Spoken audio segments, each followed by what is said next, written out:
couple years ago, thanks to Weston from the Finns. Thanks to him. Yeah, and those guys, the Finns, they're getting back into to making some more music. So I'm looking forward to I it. can't wait. Love them. Yeah, absolutely. I remember. I mean, I feel like we were kids, but I wasn't jealous, but I was so in awe of the idea of like they were on radio, you know what I mean? Like they were on local lounge, and they were like, you know what I mean? Like, and I was like, what? And then I remember just being like, oh, I'm not ready to be there yet, you know. And it's a hard lesson for a kid to learn, but you know what? I was there, and grew a year after that, so it was all good. Yeah, that's right. We got you on for I think a Christmas tune, and then also we had you guys. A couple of your bandmates in the studio while you're on the bus. And During the Ferguson riots. Yes. I was in Ferguson. Wow. Yeah. And so yeah, your bus, was it the bus or the train that you're on at the moment? It was a bus. Bus, okay. And the bus was like just pulling out while the crowd was starting to gather? That was right before they blockaded the freeway. We got out of there as they were blockading the freeway, as they were all standing on the freeway, and we were almost stuck. We would have been stuck there for hours, a day, who knows. Wow. But I remember sitting in the bus station watching the news being like, oh, that's insane what's going on out there. And I'm realizing, oh, that's here. And then my phone just goes off being like, are you in Ferguson right now? Mm-hmm. Like my parents were just like freaked.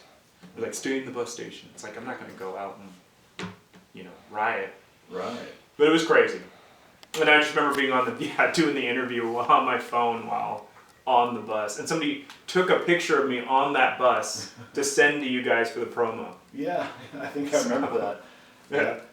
That is saved on a hard drive somewhere. Yeah, great. It needs some professional data recovery. So if anybody of you, if you're a listener out there, you know someone who can do data recovery on the cheap, let me know. We have gigabytes of local music that needs to be recovered and posted on this really cool local music wiki that Andy Rumsey, who's right next door in the library and has his own kind of live music studio and records bands all the time, does a great professional job of it. He's started this local music wiki, and there's a place to upload audio and video and all that good stuff. And so once I can get that data recovered, it's all going to go somewhere safe. And yes, there will be KYRS material in there for sure, and the Finns, and a whole bunch of other bands. Yeah, I mean, I think the Finns really, at that point, thinking about it right now, really drove home the idea that you could be like a professional band.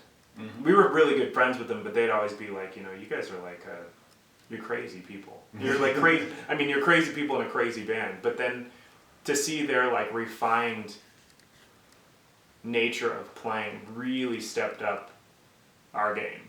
Gotcha. And then that's kind of how we became the band that we are now. So I really, and Weston also did some recording for this album.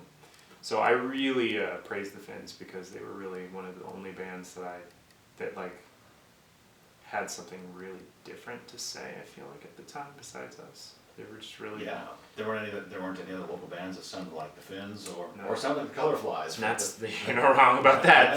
Yeah. To our chagrin and also to our benefit. I remember every Inlander thing we ever got was like, well, it was just like a ...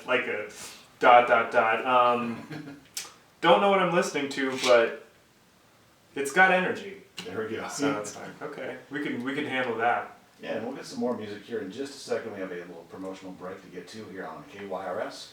More music from Matthew Lagarde of the Colorflies here in a second.